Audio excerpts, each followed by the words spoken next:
제가 알기로는 40대, 그러니까 44살의 나이에 부동산 공부를 이제 시작하셨다고 들었어요. 네. 지금 투자한 지 한 4년 차 정도 되신 것 같은데, 네. 우리가 또 중요한 게 결과 아니겠습니까? 네. 네. 네. 왜냐면 이제 투자자는 결과로 이제 네. 증명을 해야 되는 거니까. 네. 그럼 순 자산이 어느 정도 되시나요? 순 자산으로 말씀드리면 14억 정도 되고요. 네. 그럼 지금 현재 그러면 전세금이나 대출 이런 걸 좀 빼고 나서 순 네. 자산이 지금 네. 14억에 이르시게 된 거네요. 네. 그러면 혹시 첫 투자금이 네. 꽤 있었던 거 아닌가요? 이제 월보에 와서 투자를 하려고 했을 때 처음에 가진 돈은 한 4,300만 원 정도? 네, 그렇게 있었어요. 그럼 그 4,300만 원으로 시작을 해서 지금의 자산을 이루게 된 거예요? 네. 그 사이에 이제 뭐 저 월급도 모으고 한 걸로 재투자하고 하면서 네, 그렇게 됐습니다. 오, 네, 되게 궁금해지는데요. 과연 어떤 과정을 거쳐서 네. 그런 자산을 만들어냈지도 궁금해지는데 어떠한 그런 투자를 해야 되겠다, 부동산을 해야 되겠다라는 그런 계기가 있으셨나요? 제가 인생이 좀 이대로는 안 되겠다라고 생각했었던 계기가 몇 가지 있는데 오랜만에 저희 그 대학교 때 선배들을 좀 만났는데요. 저만 빼고 다 주식, 부동산 이야기를 다 하더라고요. 근데 저는 그 자리에서 그 이야기를 거의 못 알아들었어요. 네, 그래서 말을 한마디도 거의 섞지 못하고, 근데 모른다는 말도 못 하겠더라고요. 그치, 왠지 좀 신기한 느낌이 드니까. 네, 그래서, 시대에 뒤떨어진 느낌이 들어서. 네, 맞아요. 그래서 고개만 끄덕거리다가 이제 가만히 있었는데, 제가 그때 좀 환경이 좋지 않은 지역에 빌라에 살고 있었는데, 예. 근데 지금 제가 살고 있는 그 집에 대해서 제가 이야기하는 거 되게 꺼리고 있는 내 자신을 그곳에서 발견한 거예요. 말하기가 좀 부끄럽다고 생각이 들었었던 것 같아요. 그때는 이미 그럼 결혼을 하신 상태였어요? 네, 맞아요. 네. 괜찮은 삶이라고 생각했는데 그게 아니었었던 거예요. 네, 그래서 그때 좀, 이게 뭐지? 그런 생각을 좀 했었고요. 그리고 한 번은 이제 그 빌라에 있는 동네에서 아침에 출근을 하는데 네. 동네에 있는 할머니가 그 재활용 쓰레기 있잖아요. 그것들을 이렇게 보면서 거기에서 소주병을 찾고 계시는 거예요. 그거를 모아가지고 이제 파시려고 하는 것 같았어요. 네네. 근데 그런 분들이 많죠. 폐지 뭐 그렇죠. 활용하고 하시는 맞아요. 분들이 많은데, 근데 이분이 이걸 전문 업으로 하시는 분이 아니라 그냥 평범한 동네 분이에요. 그분은 제가 마트에서도 가끔 보셨던 분이거든요. 근데 그분이 거기에서 아침에 그 용돈벌이를 하시기 위해서 이렇게 그걸 주는 모습을 보고 제가 생각이 좀 많아졌어요. 나의 70대는 어떻지? 내가 생각한 70대는 어떻고 저분의 40대는 어땠을까? 이런 생각을 좀 했어요. 물론 그 자체를 제가 폄하하는 건 아니에요. 그쵸. 하지만 내 인생의 70대 노후가 그런 모습은 아무도 아니잖아요. 네, 근데 그러면 내가 원하는 노후를 위해서 무엇을 하고 있지? 이런 생각들을 좀 계속 했어요. 계속 하게 됐던 계기가 됐고, 내가 노후를 위해서 뭐 아무것도 하고 있지 않다. 그런 것 때문에 좀 위기감을 많이 그때 느꼈고요. 그때, 이거 이대로는 좀 안 될 것 같다라는 생각을 했었던 것 같아요. 근데 어떻게 보면 그런 위기의식은 솔직히 직장을 다니시는 분들이나 이런 분들 많이 느끼기는 하세요. 근데 그럼에도 불구하고 그냥 어떠한 대안이 별로 없다라는 생각이 드니까 그냥 이제 하루하루 일상을 살아가는데 밥잘일 같은 경우는 그런 시기들을 보면서 놓치지 않고 내가 여기서 좀 변화를 해야 되겠구나. 이거를 느끼셨고 그걸 바로 이제 실행을 옮기신 상황이시네요. 근데 그때가 40대. 네, 44살의 나이였다. 네. 그러면 첫 투자부터 되게 성공을 하셨나 봐요? 처음 투자부터 아주 투자가 잘 이루어진 건가요? 네, 그랬으면 참 좋았을 텐데, 네. 제가 너무 평범한 사람이다 보니까 첫 투자부터 잘 하진 못했고요. 처음에는 이제 부동산에 투자를 해야겠다, 이런 생각을 하면서, 그럼 보통 어떻게 해요, 저희가? 막 네이버 같은데. 그쵸, 네이버 치죠? 네, 막 검색하잖아요. 막 검색하니까. 책을 먼저 읽는 게 아니라 네이버 검색 먼저 하나요? 그렇죠. 네, 그렇죠. 저 핸드폰이 더 가까우니까. 그러네. 책은 또 가서 사야 되고, 돈 들어가니까. 일단은 돈 안 되는 걸로. 어떤 책을 사야 되는지도 사실 검색을 통해서 알잖아요. 맞아요. 그래서 부동산 투자 이렇게 검색을 많이 했는데, 제일 많이 나오는 것들이 이제 경매 카페 있었고, 이런 카페들이 제일 많이 노출됐었어요. 거기에서 월급쟁이 부자들 카페도 있었어요. 그래서 그때 월급쟁이 부자들 카페에도 가입은 했는데 처음 가입했는데 여기서 뭘 하겠다는 건지 잘 모르겠는 거예요. 그리고 나서 경매 카페를 가입했는데 사실 경매는 굉장히 오랫동안 접했던 단어잖아요. 그렇죠. 오래된 투자법이기 때문에 그렇죠. 이게 조금 뭔지 실체가 아는 것 같았어요. 그래서 그 경매 카페에 가입을 해서 4주 기초 강의를 들었습니다. 바로 입찰에 들어갔죠. 4주 강의 듣고 바로 저 행동력이 너무 좋으신 거 아니에요? 저 과하게 행동력이 좀 빨랐었네요. 네. 그래서 4주 강의를 듣고 입찰에 바로 들어가서 첫 입찰에서 바로 낙찰을 받았어요.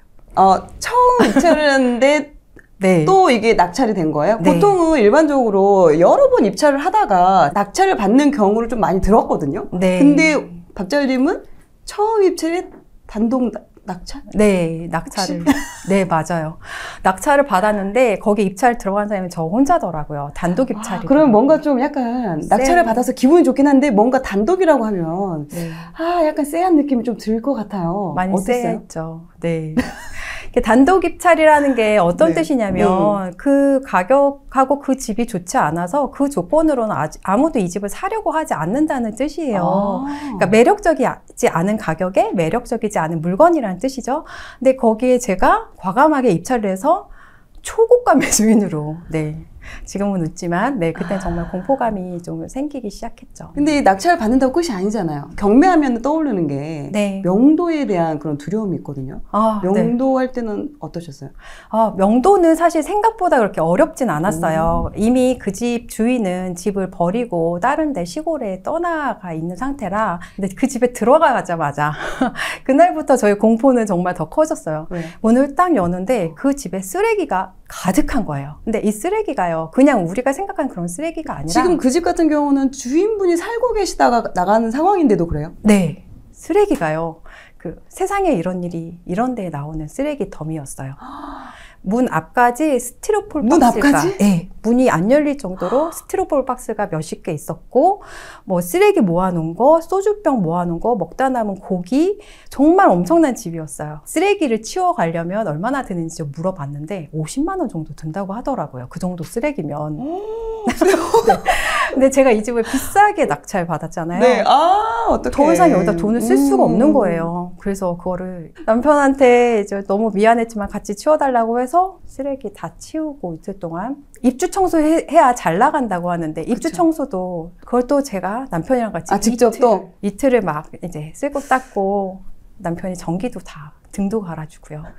그렇게 했어요. 정말 고생 많이 했고 그 후에 물리치료를 일주일을 받았어요. 네. 그 돈이 네, 그 돈이네요. 네. 그렇게 일단 몸고생하고 이후에 임대를 놔야 하는데 그냥 그때는 이제 대출을 받아서 월세 임대를 놨는데 그 지역이 입주 폭탄이 있었던 지역이라 새가 나가지 않았어요. 그리고 그 집이 사람들이 좋아하는 그런 선호도 높은 집도 아니어서 약간 오래되고 네. 그리고 24평인데 구축에서 제일 피해야 한다는 네, 동양 탑층 사이드. 네, 그걸 제가 매수를 한 거예요. 네, 그러니까 임대가 더 나가지 않죠. 임차인을 찾기까지 4달이 걸렸어요. 그 4달 동안에 제가 얼마나 마음을 졸였겠어요. 그렇죠. 마음고생도 있지만 또 들어가는 비용도 있잖아요. 네. 대출 이자는 또 4개월 동안 내야 되고 네. 4개월 동안 또 관리비도 또 내야 될 것이고 맞아요. 그런 뭐 심리적인 부분, 경제적인 부분에 있어서 상당히 좀 고생을 하셨네요. 네, 그 자동 미라클 모닝이라는 거 진짜 제가 몸소 깨달았고 아침에 눈 뜨면서 남편을 보고 처음 하는 말을 항상 여보 미안해. 여보 어떡하지? 이러면서 네, 시작을 했었어요. 중요한 거는 이거를 사자마자 이게 실거래가가 낮아지는 거예요.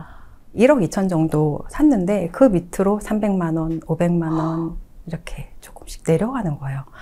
공포감이 엄청나죠. 네, 그래서 마음에 정말 큰 짐으로 제가 그걸 가지고 있었고 그럼 지금 그 물건을 좀 가지고 있으신가요? 지금은 제가 손실 없이 매도를 잘 했고요. 1년 반 정도 지나니까 자연스럽게 거기도 또 어떻게 회복이 되더라고요.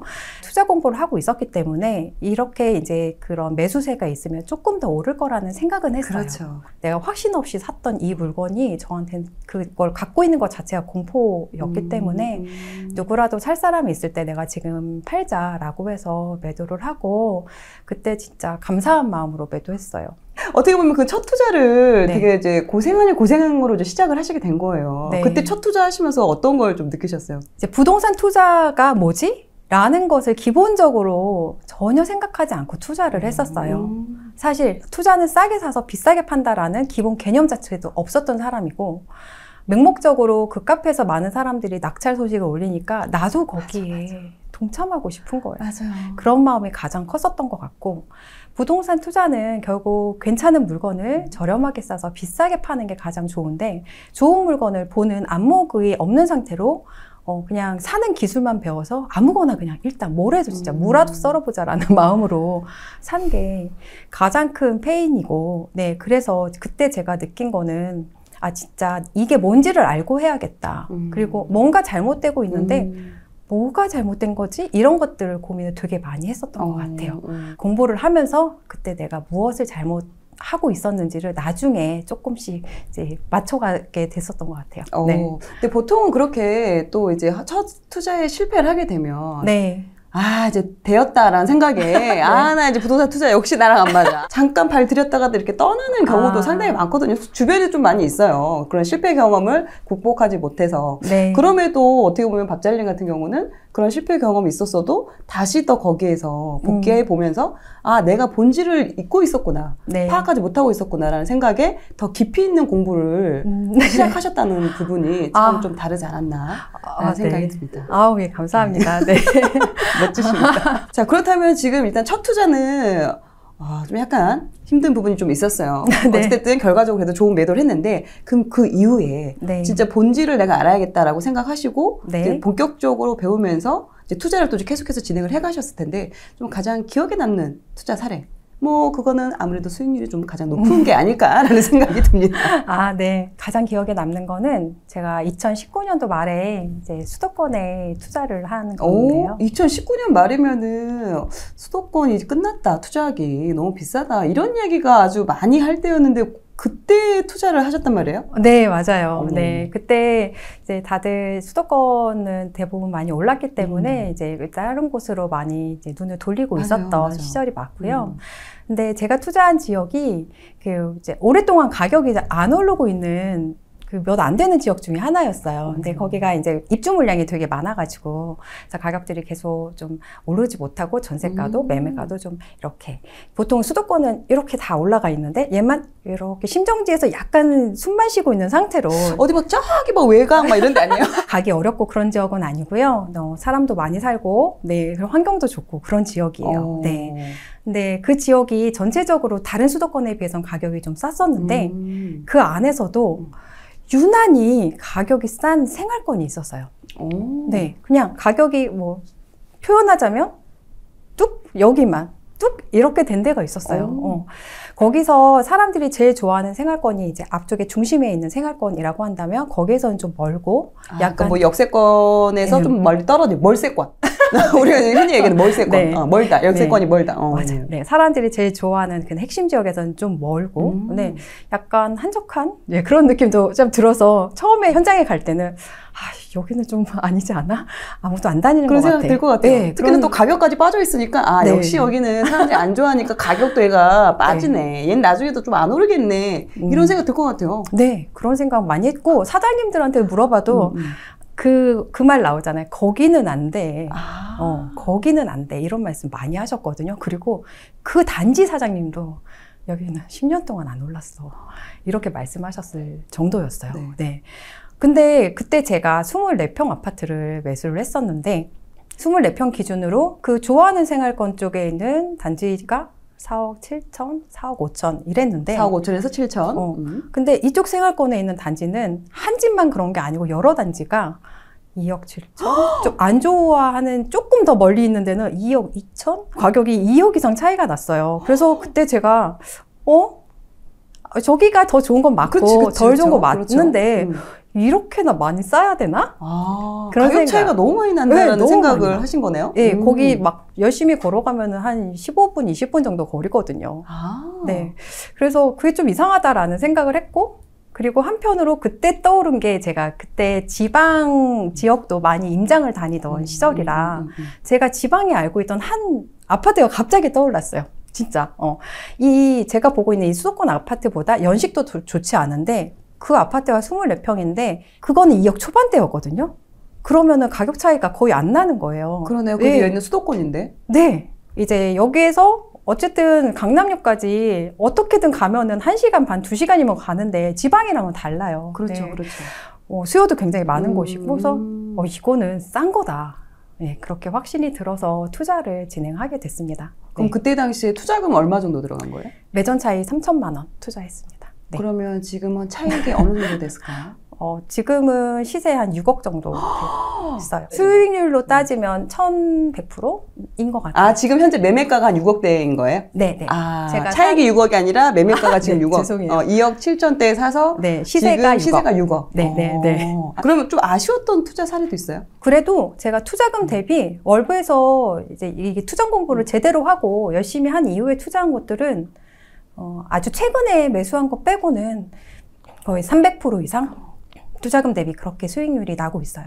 지금 시장이 좀 안 좋아서 네네. 매매가나 전세가가 좀 빠지고 있는 상황인데 그럼에도 불구하고 네. 애초에 아주 싸게 샀기 때문에 그런 수익률이 나올 수 있나?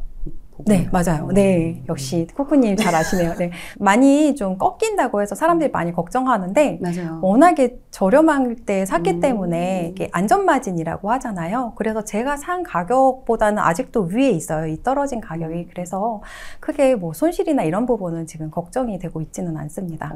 이 부분도 좀 걱정이 되거든요. 지금은 물론 어제죠. 이제 지방 네. 같은 경우 이제 규제 지역이 이제 거의 다 풀렸는데 네. 그래도 이전까지만 해도 투자를 하시려면 다주택자로 이렇게 채수를 늘려가시는 이제 투자 방식이다 보니까 네. 세금에 대한 네. 그런 부분에 대해서 좀 걱정하시는 분들도 계시고 세금은 또 어떻게 대처를 하고 있는지도 좀 궁금할 수 있을 것 같아요.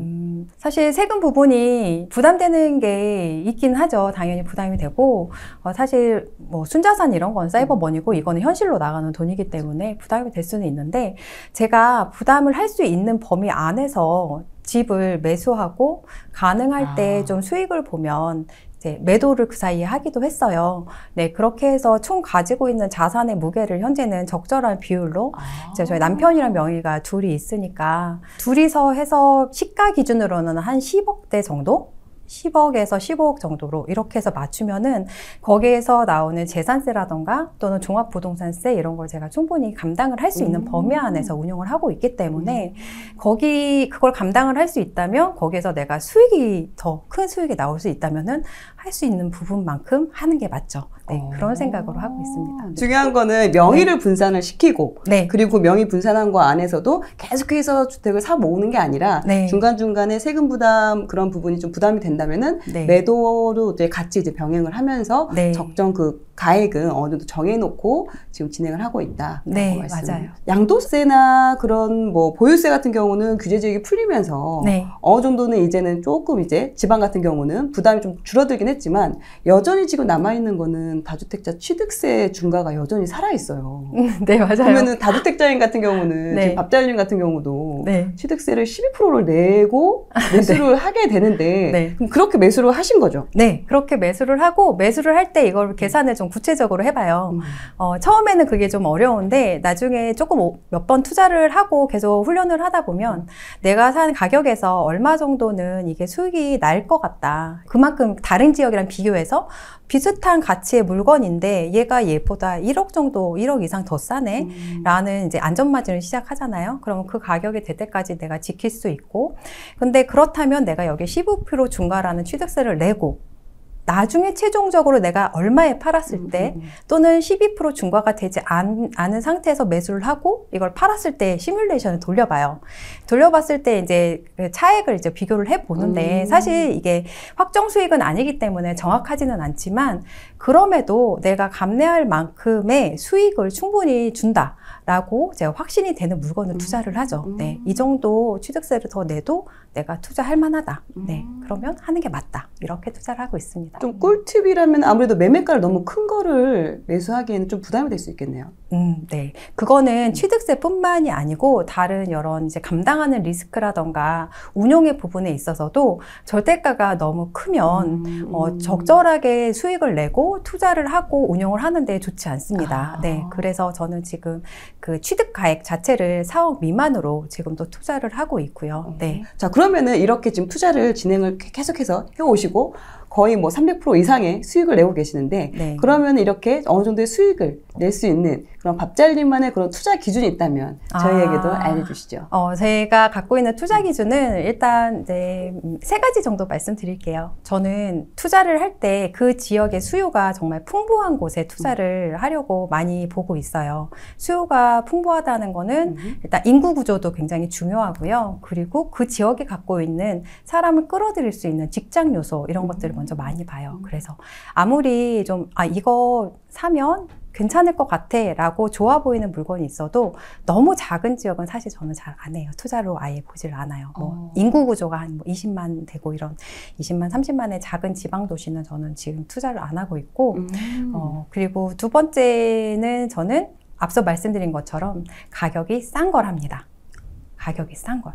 네, 그래야 내가 혹시라도 실수를 했더라도 내가 해지할 수 있는 방어 능력이 있거든요. 예, 그리고 좋은데 애매하게 싼 물건보다는 조금 덜 좋아도 많이 싼 물건을 오히려 선택하는 편이에요. 그래야 안전마진이 높고 최종 수익도 더 높아지는 것들을 이제 공부하면서 좀 배웠기 때문에 그렇게 투자를 하고 있고요. 그리고 마지막으로는 절대로 무리하지 않는다라는 기준을 꼭 지키려고 하고 있습니다. 네. 네, 무리하지 않는다라는 것들은 여러 가지 의미가 있지만 일단 잔금이 되지 않으면 저는 절대 투자를 들어가지 않아요. 아무리 좋은 물건이라고 해도 잔금이 되지 않으면 우리가 투자를 시작하고 맞출 때까지 여러 가지 변수들이 많이 생기잖아요. 전세를 못 맞출 수도 있고 전세를 맞췄는데 세입자가 파기하는 경우도 있어요. 맞아요. 근데 내가 잔금 대비가 안 되면 이게 계약사고로 이루어지기 때문에 금액적인 손실을 볼 수 있어요. 그래서 잔금 대비가 되지 않으면 투자를 들어가지 않고요. 공시가격 1억 미만 아파트 이런 것들을 별로 투자하지 않아요.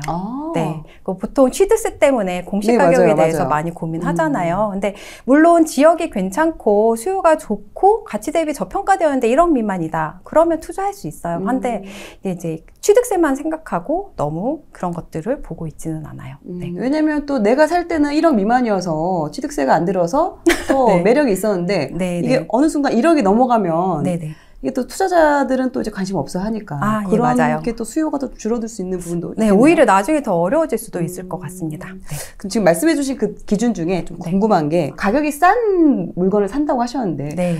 일반적으로 가격이 싸다고 하는 거는 그러면 사람들이 안 좋아하니까 네. 이게 싼 게 아닐까? 얘는 네. 안 오르는 거 아니야? 네. 이렇게 또 생각이 들 수도 있거든요.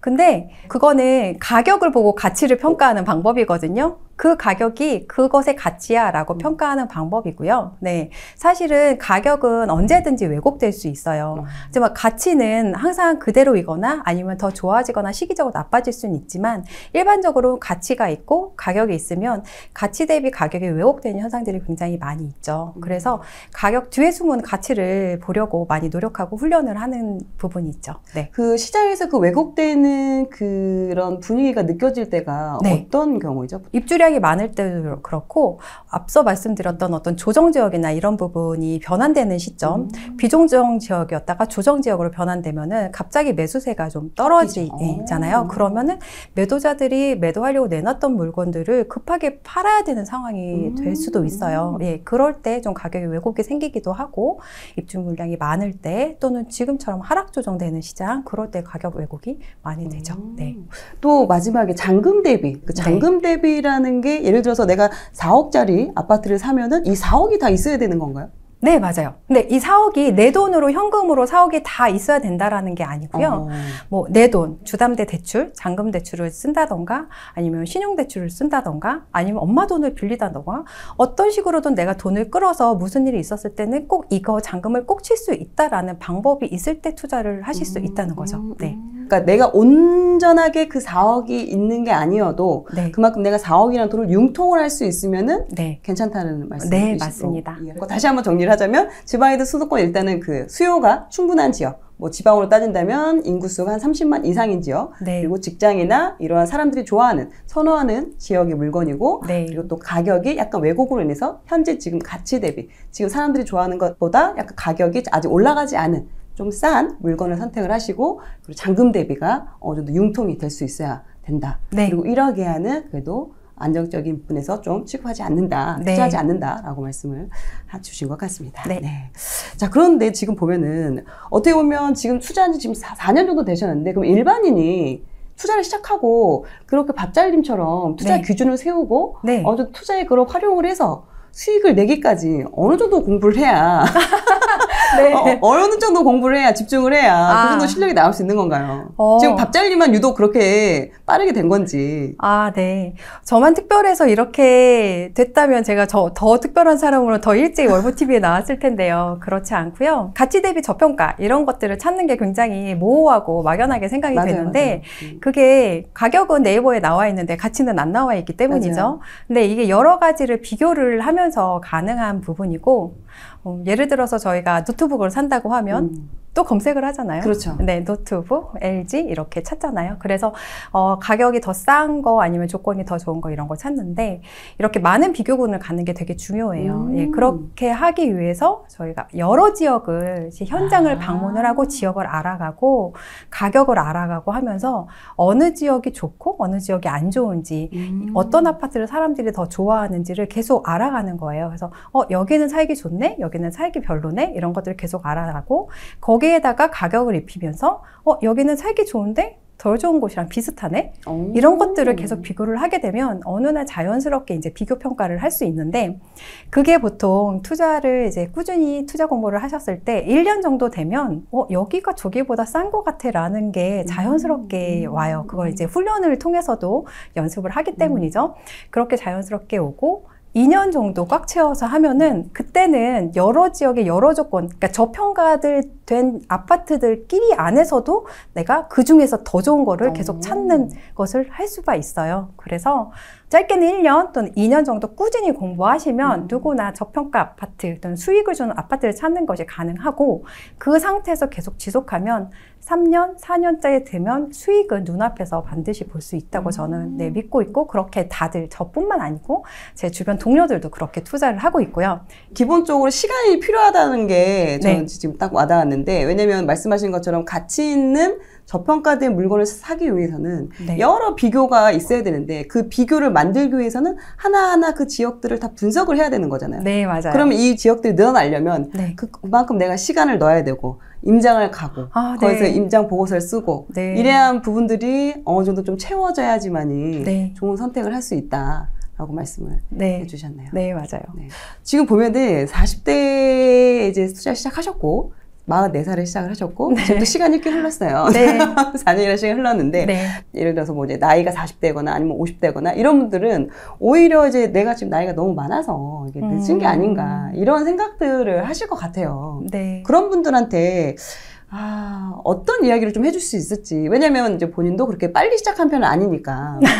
이 월보 강의장을 처음에 찾았을 때가 44살이었는데 사실은 처음에는 그 강의장에 들어갔을 때 좀 부끄러운 마음이 많이 들었었어요.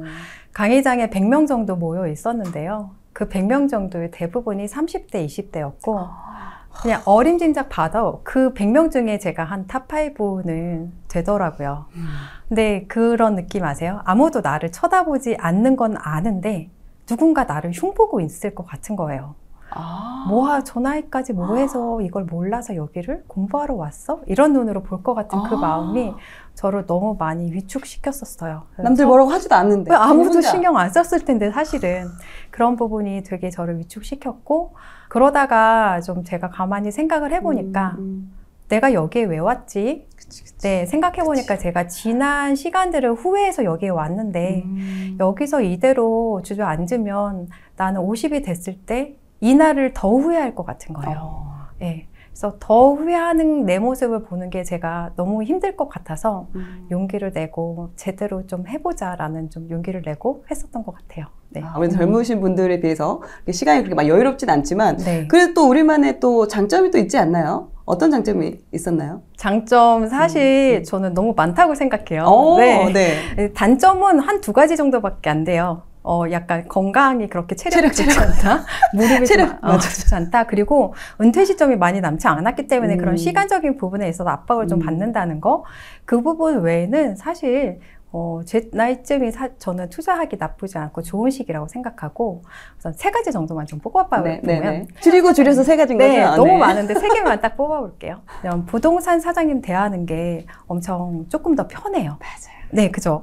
연륜이 있잖아요. 네, 말도 잘 통하고 또 무엇보다도 사장님들이 너무 젊은 분이 가서 투자를 한다고 하면 약간 경계하세요. 돈은 있니? 진짜 사러 갔음에도 불구하고. 근데 저 같은 경우는 제가 가면 사장님이 봤을 때는 제 나이가 자연스러운 시장 참여자의 나이이기 때문에 그렇죠. 그런 경계를 풀고 편안하게 대화해 주시고 본인이 아시는 거 많이 저한테 알려주셨었고요. 네, 그런 분이 좋고, 네, 2번째는 아무래도 연륜이 있으니까 세상을 많이 살았잖아요. 그래서 세상을 이해하는 게 조금 더 빨라요. 계약 관계라던가 사람들과의 관계 이런 것들 이해하는 게 훨씬 더 빠르기 때문에 부동산 투자에 좀 입문하기가 조금 더 좋다라고 저는 느꼈고, 3번째는 젊은 분들은 아직 인생에서 해야 될 일들이 많이 남아 있거든요. 그쵸. 정말 중요한 시기 연애, 결혼 또는 취업을 하면 그 직장 내에서 자기 자리를 잡는 것. 근데 이제 40대쯤 되면 이제 뭐 결혼도 했고 직장은 다닌 지 오래돼서 이제 일은 다 관리 영역 쪽에 맞아요. 거의 들어가 있고 많이 놀아봐서 더 이상 놀고 싶지도 않아요. 네, 별로 궁금한 게 없어요. 그래서 공감합니다. 맞죠? 나만 내 마음만 딱 잘 잡으면은 누구보다도 딱 앞만 보고 열심히 꾸준히 할 수 있는 환경에 지금 마련되어 있어요. 네, 그런 점들이 뭐 40대건 50대건 투자를 바로 공부해서 시작하기에는 어려움이 없고 충분한 나이다. 저는 그렇게 생각합니다. 충분히 지금의 상황에서 더 나아질 수 있는 그런 걸 할 수 있다라고 말씀을 드리고 싶습니다. 네, 맞습니다. 또 지금 눈앞에 또 이렇게 지금 계시니까 충분히 더 공감하실 거라 생각이 듭니다.